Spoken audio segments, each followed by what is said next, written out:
was Guruji who started unfolding who is the Divine Mother, how to pray to her, and what is she in reality. And that only I started getting a glimpse of it only after meeting Guruji.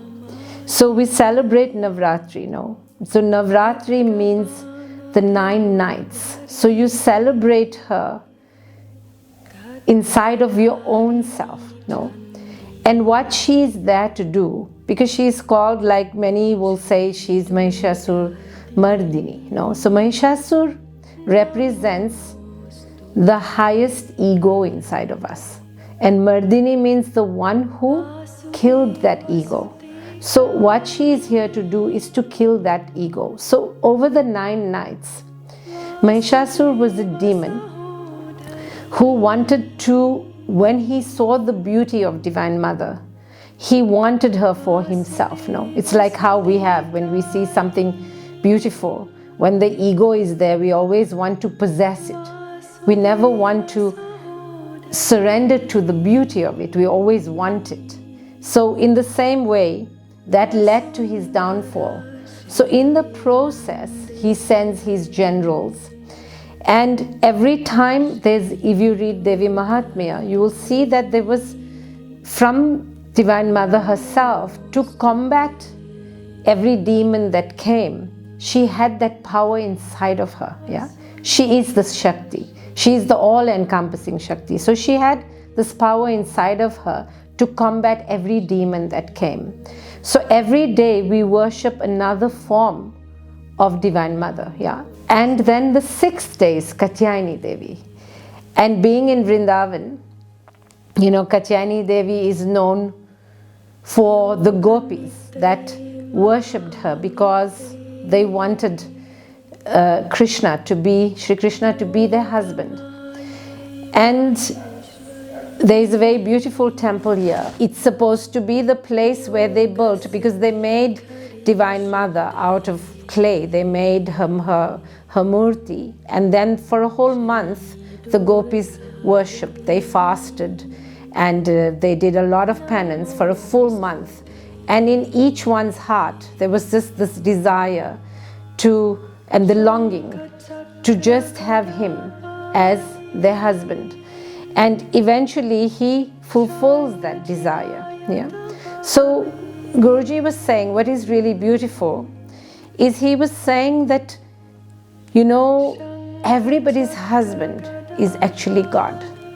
Because Prakriti, Divine Mother, she comes out of Sriman Narayan. Yeah. And where does she always want to be? Only at his lotus feet, to serve him. Therefore, even if you look at our tilak, we say through the intercession of Mahalakshmi, we reach the feet of Sriman Narayan. Yeah? Obviously, only by the grace of the Guru, which is the symbolism of the whole. By his grace, the bhakti awakens, and through that we reach the lotus feet. So, in the same way, he was saying that, you know, we are all so much in the material world. We have forgotten that who is the real husband. For the gopis, yes, they knew. They just wanted Krishna. Why? Because in their heart it was revealed that he was the Lord. Yeah. So in that way, Guruji's description of when he says, yes, that, you know, they were all praying for that. But in essence, it was praying for the Lord himself. They just wanted the Lord. Because for the Atma, it is like that. There is only Paramatma and there is Atma. And as we come down to the lower manifestations, no, then we become man and woman, yeah. But eventually, as we go higher up, there is only Atma and Paramatma. So there is only the beloved and the lover.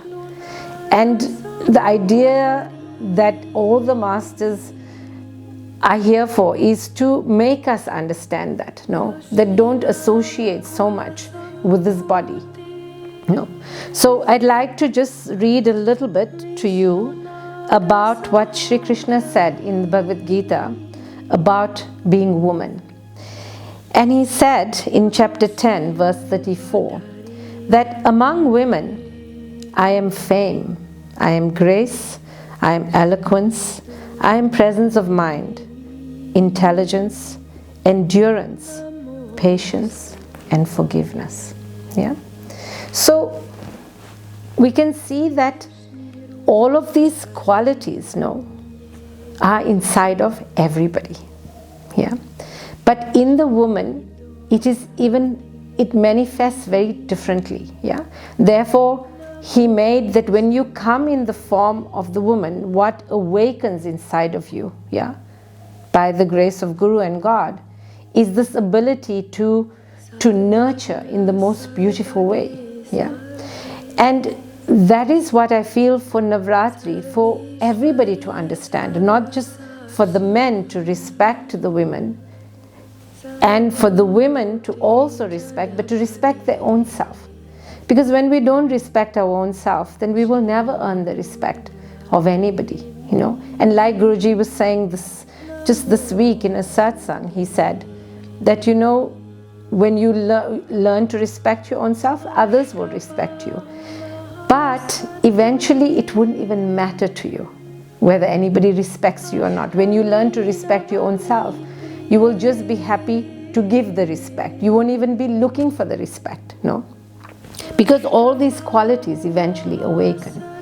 And Guruji was saying, in his discourse, where he says that in spirituality, as we move up, from the lower chakras to the higher chakras, where our awareness gets awakened, and it increases, where the consciousness rises. So as we move up from the chakras, so does the qualities which we have inside of us. Because with greater awareness, the depth of forgiveness, the depth of patience, all starts awakening fully, Imagine always being in a forgiving nature, because that is now truly awakening the divine, the quality in its fullest sense. The other temple was built in 1923 by a disciple actually of Lahiri Masaya.